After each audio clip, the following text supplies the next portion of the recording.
I've been talking about Assassin's Creed Mirage for a long time now, ever since its initial reveal trailer over a year ago, and Jesus Christ, that feels like so long ago now. I've been back and forth with this game, unsure of the sincerity of what it marketed itself as. A return to roots, a revival of the series, a reclamation of this franchise's soul. It was hard to believe, especially after all that we were given over the previous half-decade. I had little to no belief that Mirage was going to be worth my time. I expected another game built around microtransactions and a false understanding of the brand's identity. I expected this game, to quote every pseudo-Twitter reviewer under the sun, to just be a mirage of what it claimed to be. And so, I prepared myself to play through Mirage, and put out a review talking about how this game was sold on a lie. But then, something incredible happened.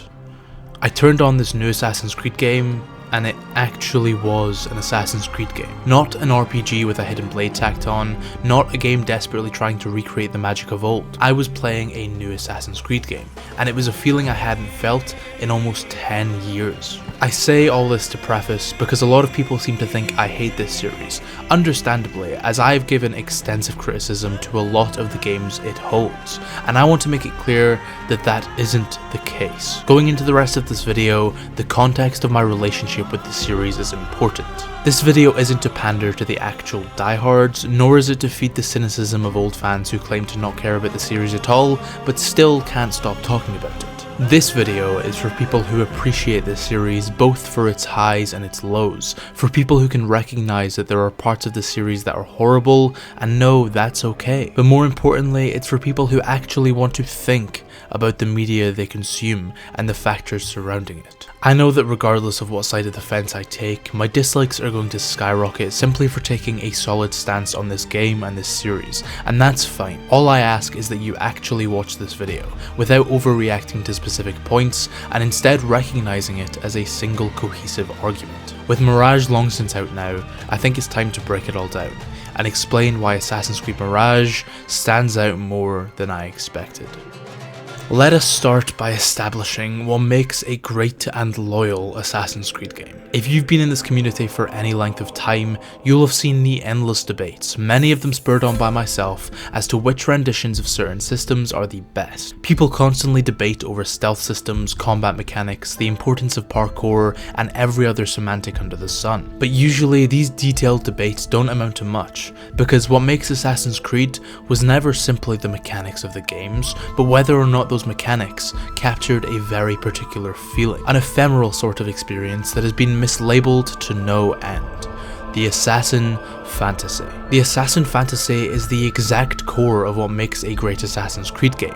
Not just if a game has the right mechanics, but the experience those mechanics feed into. And in my 16 years following this series and my 5 years making content on it, I've had many a conversation with every type of fan to try and condense what the Assassin Fantasy is. And I'm confident in saying I've boiled it down to 5 fundamental principles that make up the doctrine of Assassin's Creed. I can be honest and say that I wasn't immediately enamored with the opening of Mirage. The game throws you straight into an inciting heist with Basim and Nahal, before swiftly sending Basim to be initiated into the Brotherhood, and although all the traditional series markers were there, I was still apprehensive to the genuinity of the game's approach. And after 90 minutes and a title screen, I still wasn't completely sold. However, this swiftly changed with only the first investigation, which sets Basim to uncover the whereabouts of Ali, a rebel, leader and ally of the Hidden Ones. In order to find the imprisoned Ali, we go through some traditional investigation missions, gathering information, before we're led to the local prison, where we're faced with what acts as the first black box style mission in the game. And this was the moment I knew this game was something we hadn't seen in a while. Although a very simple jailbreak, at this point in the game I was wildly unprepared, underleveled and unskilled, and so identifying the infiltration opportunities was the first thing on my agenda. But when I met with the merchant and the rebel that could help me break into the prison, I was faced with my greatest fear. These allies wanted bribes for help, bribes of special in-game tokens, a unique and exclusive in-game currency that immediately brought back countless memories of Heka chests and time savers. I knew it. They've done it again. Ubisoft have built this game around microtransactions, and refusing to fall in line, I decided to simply try and break into the prison myself. However, again at this point I was very unprepared, and so I was detected and I died, and again I was detected and I died, and for a fleeting moment I thought, fuck it, I need to get this review out, let's just spend a bit of cash. And so, with my tail between my legs, I entered the Ubisoft store, and I found nothing. No time savers, no bypasses, no XP boosts. I was shocked, I was appalled, but for a moment, I felt proven right. Months ago, I made a video discussing that the AC community has more power than we think, and with this complete 180 of a business decision, I felt finally gratified. Mirage had no microtransactions. This game wasn't built like a cash cow, it was built like an actual game. But of course this meant I had to go do one of the assassin contracts, and again, something screamed out to me that these would be the same messy, unpolished filler content that Origins, Odyssey and Valhalla presented. I was tasked to escort a man through the city to safety, and I expected to take him out of a cave and carry him 100 meters like was so common in those RPG games. But instead, I got a fully scripted escort mission that mirrors perfectly the Adigio Troche mission in Assassin's Creed Brotherhood, where guards are methodically placed on a path to be eliminated. Sure, this wasn't a pariah of game design, but it was a sign that thought had been put into these contracts. They had been designed to mirror the game design of the traditional games, and this was massively appreciated. The game design of those old games worked, and although it couldn't pass for primary content now, it was the appropriate style for the reward. And it took maybe 10 minutes. I didn't have to spend 5 hours grinding bandicams to level up, but instead I undertook a short, contextually appropriate, immersive escort mission that rewarded me with a token. And when I returned to the prison and utilised the token to convince a rebel to distract the guards, I was able to sneak under the prison and find Ali, before escaping alongside him, all while gaining a sense of his character and his place in the narrative. Is this the most revolutionary game design ever? No. But keep in mind that the last time the series tried to innovate, we got river raids, so maybe we should be thankful for that. By complete contrast, this mission had a continuous stream of purpose throughout, each segment adding on to the next, providing player agency while still providing a sensible linear experience. And this is because for the first time in a long time, the open world nature of this game didn't feel at odds with its level design and narrative. When the Ancients trilogy released, Ubisoft looked to embrace the open world nature of the series in a way different than before, expanding on the content that could be found around every corner. But when that was mixed with the storytelling techniques of the series, it felt consistently disjointed. Characters from side missions would appear suddenly in the main story, regardless of whether you'd met them yet, and the non-chronological design of the world made the chronological nature of the story lose its impact, lose its coherency, and lose its finesse. Prior to 2017, the open worlds of AC had always directly served the main narrative in one way or another, and there was significantly less quote-unquote content dotted around the map. And although brain-rotted journalists label these worlds as empty or boring, fans of the series recognise the harmony that was always delivered thanks to the precise nature of the worlds. People love Rome, Paris, and even London because their priorities were providing more context and more immersion for what the protagonist and the assassins were doing, and Mirage's Baghdad brings that back. There's not hundreds of bandit camps dotted around this city, there's not a shiny collectible around every corner, and there's not a bunch of time-saving bullshit in the store. But there is wanted posters that citizens will genuinely react to if they see Basim. There are citizens in genuine need of help from the hidden ones. There are allies that will help you, not if you romance them or give them a currency you bought in the Ubisoft store, but if you prove your worth to the city and to them. And that is the first principle of the doctrine of Assassin's Creed. The open world and the journey of the assassin must exist in harmony. Of course, none of the world design matters if it's contained within dysfunctional gameplay systems, and this was another fear I had in the lead up to Mirage. The game simply looked exactly like Valhalla. The animations all mirrored that of the previous trilogy to the point where many assumed the mechanics would be copy and pasted over, which regardless of whether you like Valhalla, wouldn't carry over well to a so-called return to roots. So again, I was pleasantly surprised to find that this assumption wasn't quite right. Many in the Assassin's Creed YouTube space have broken down AC to 3 key gameplay systems: stealth, combat, and parkour. Let's leave the latter for now and focus on the first 2, the methods in which an assassin undertakes their greatest duty. assassinations. To call back to the Ancients trilogy again, those 3 games saw a focus on creating a more up-to-date combat mechanic that essentially directly stole from other popular games in the mid-2010s. And because of this clear quote-unquote inspiration, these new hitbox combat mechanics never felt quite right, never felt like they suited the series. The transition from Connor swiftly taking out 4 guards then fleeing, to Cassandra hacking away at an overleveled brute for minutes at a time, provided 2 contradictory combat experiences, and again, regardless of which you prefer, one was suited to an assassin and one was suited to a Greek mercenary. Mirage takes a clear stand on combat. It embraces the idea that an assassin should be able to swiftly take down any opponent, but simultaneously can't withstand the onslaught of 100 guards. It keeps itself as a hitbox system, similarly to the original 4 games, and brings back a parry counter kill that has a small enough window that it presents an actual challenge to hit, especially on stronger enemy types. This counter kill enables a fantasy of ultimate lethality, making Basim feel like a deadly weapon against any opponent one-on-one, but if you get surrounded, it'll be a game of dodging multiple attacks at once and eventually escaping the encounter with your life. In a way, the combat is reminiscent of Unity, however, it's actually, functional.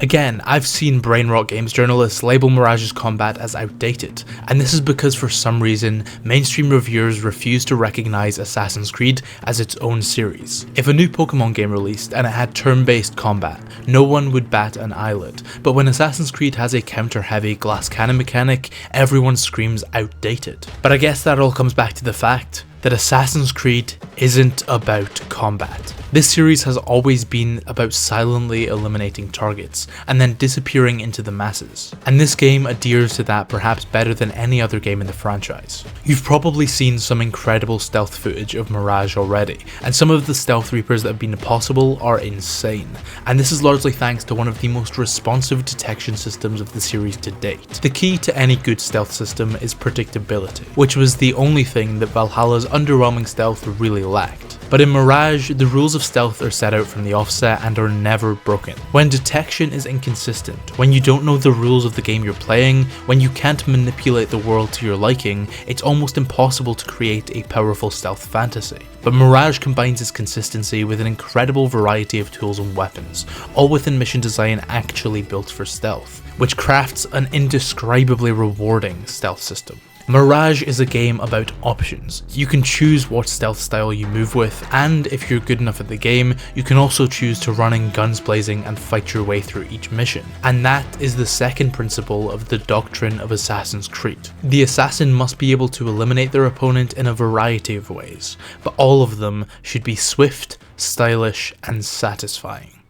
Before we continue, I would like to thank Avenir for sponsoring this video. Health is important, and sleep is a vital part of that. Especially if you spend a lot of time in front of screens, playing games, or watching Scarab videos. Spending hours gaming or using electronic devices can add up. An excessive exposure to blue light emission can cause severe damage to the eyes, eye strain, and also issues with your sleep-wake cycle. And that's where Avenir come in, with their Ascender blue light blocking glasses. These act as a shield to the harsh blue light of the screens we use every single day, preserving our vision and maintaining a healthy sleep cycle. Now, I take my health very seriously, and I can honestly say that since I started wearing the Avenir Ascenders, I've noticed myself waking up with higher energy levels in the morning, and I've noticed myself have significantly fewer headaches whilst gaming or editing videos. So if you find yourself in need of higher energy levels and better overall brain function, make sure to use my link in the description below to get yourself a pair of Avenir Ascender blue light blocking glasses. You can get 25% off with that link. Again, check the link in the description, I'll put it on screen now as well, for 25% off your first pair of Avenir Ascender blue light blocking glasses. It's funny, because you can see my bare bones lighting setup in the reflection of the glasses, and I think it looks pretty cool. I've mentioned mission design a little bit to this point, but I truly can't emphasize enough how close Mirage gets to perfecting a blend of the classic linear design and Unity's black box design. Actually, that's a great term that I'm coining right now. The classic black box is the crux of Mirage's mission design, as each mission feels meticulously made both for options and for immersion. Whether it's a grand assassination or even a regular tailing or escort mission, almost every piece of content in the game feels thought out and planned. plan. The game never simply throws you into a bandit camp with next to no direction, and each mission always progresses in a way that feels natural. The best example of this is the assassination of Al-Rabisu. The lead up to this investigation first and foremost is great, with eavesdrops, mini assassinations and rescues leading Basim to the House of Wisdom in Baghdad to witness a symposium by the great scholar Fazil. Whilst there, Basim meets many a great mind before reconvening with Nihal, who shows him the inner chamber of the scholar, a study full of strange writings and drawings, including a diagram that activates the memories of Loki within him. And after attending the symposium and witnessing the Order of the Ancient Scholar rant and rave about the ones who came before, the black box itself begins. And here we're given numerous options to break into the House of Wisdom's secret basement. Personally, I chose to figure out the encrypted password, which took me eavesdropping, breaking into another study, and identifying the correct document that had the password, before disguising myself as one of the patients it's revealed that Fazil is experimenting on, with a machine he claims can transport people to different realms, and a machine clearly built on Isu technology. Basim kneels in this machine as Fazil gets it ready.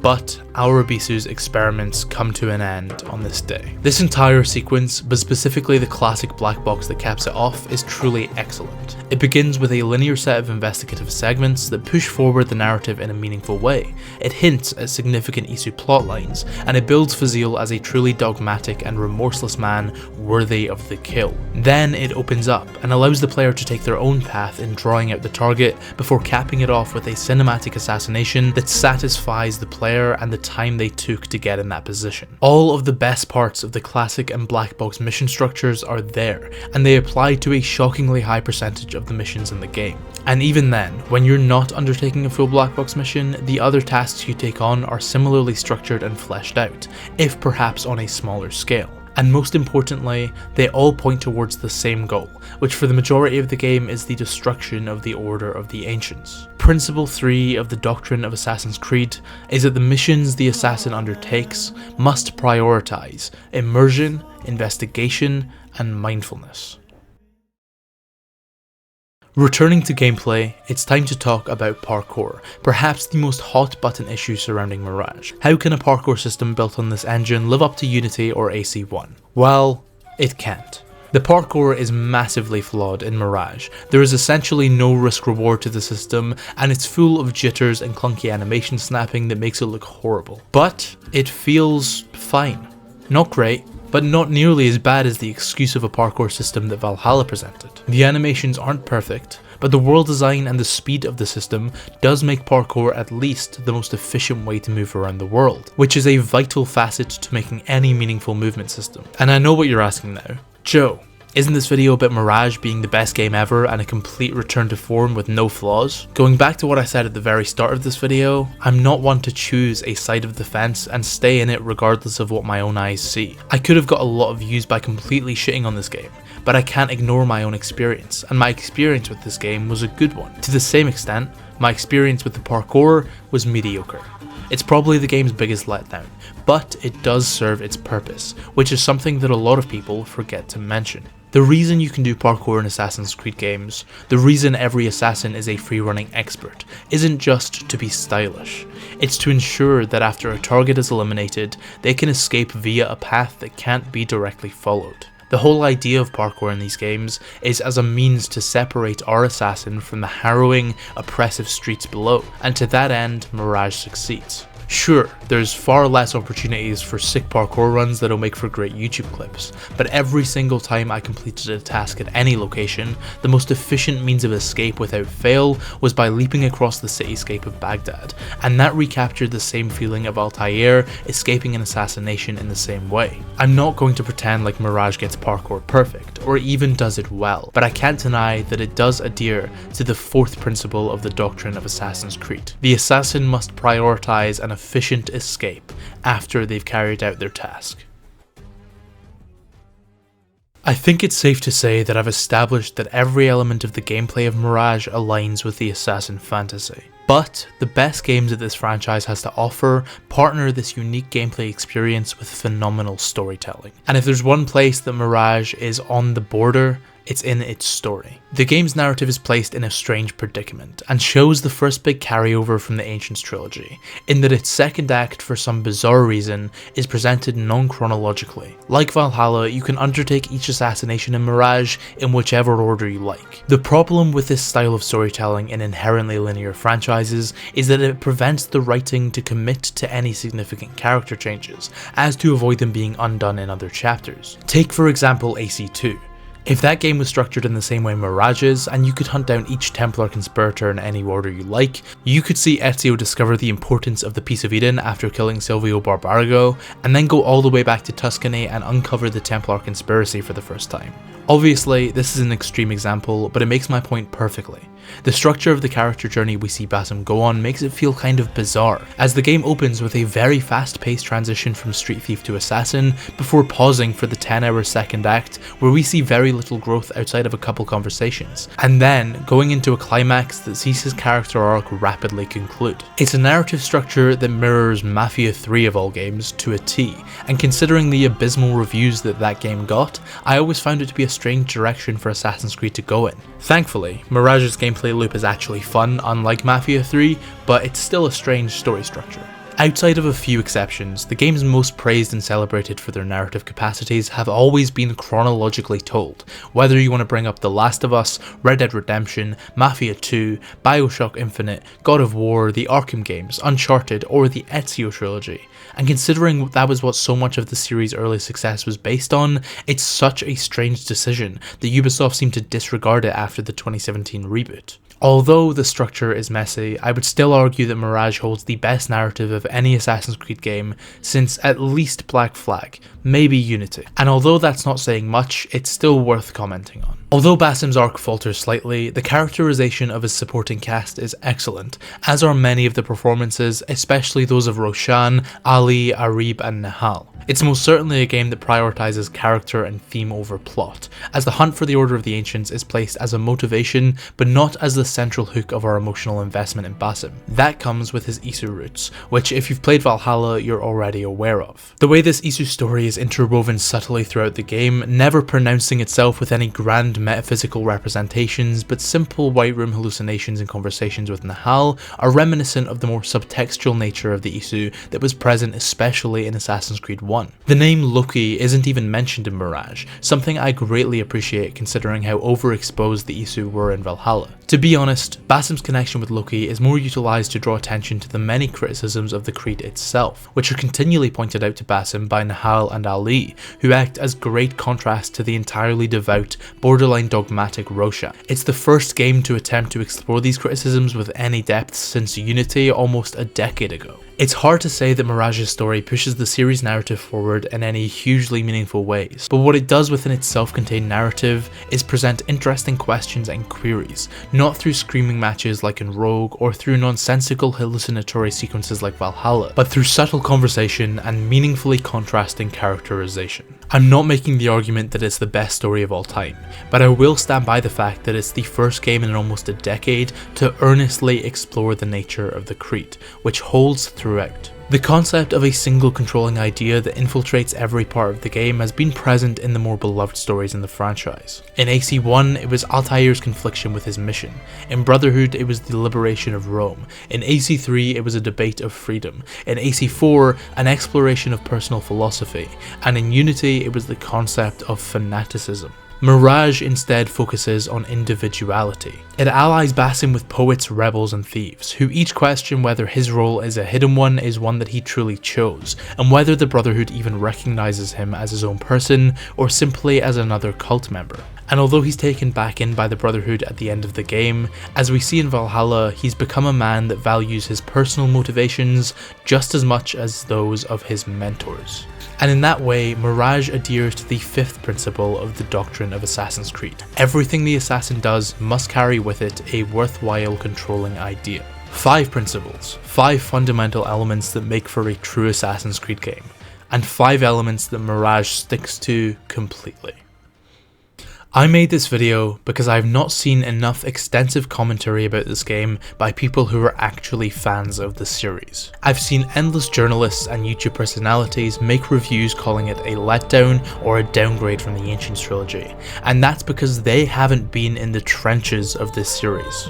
Now there are plenty of Ubisoft shills that'll suck dry anything they put out, and there are plenty of disillusioned fans that stubbornly refuse to open their mind to this game. And you know what? That's their prerogative, and I don't blame them for it after the last half decade of this franchise. But I wanted to give a genuine perspective, as a true diehard of the series that can still recognise its many flaws. I loved Assassin's Creed. I loved it for its intriguing storytelling style, the way it blended sci-fi and historical elements to craft fascinating yet grounded mysteries. I loved the concept of this 1,000-year war, hidden in the shadows, shrouded in tales of ancient gods and mythical artifacts, led by two opposing groups that were never presented as simply good or evil. I loved it for its intricate worlds that fed into my own love of history, and the way those worlds made these stories feel even more plausible. But most of all, I loved it for its entirely unique experience, the specific fantasy that no other game offered, and no other game has offered since. I fell out of love with this series for a long time. Origins, Odyssey, Valhalla. They didn't appeal to that fantasy, and they diluted the concepts that so many fans like me grew to love. But Mirage is the first step in me loving it again. For the first time since 2015, Mirage has truly captured that ephemeral assassin fantasy that I've craved to experience again, and it does so honestly, earnestly, without trying to waste any time or money. This game is the best experience I've had with a Ubisoft title in years, and that's because unlike Origins, unlike Odyssey, unlike Valhalla, this game isn't just a mirage of what we loved. It truly is Assassin's Creed Mirage. Thank you so much for watching. If you enjoyed, make sure to hit like. If you're new here, make sure to subscribe with notifications turned on. Thank you again to Avenir for sponsoring this video. And with that being said, I've been Joe, aka Found a Scarab, and I'll see you in the next one.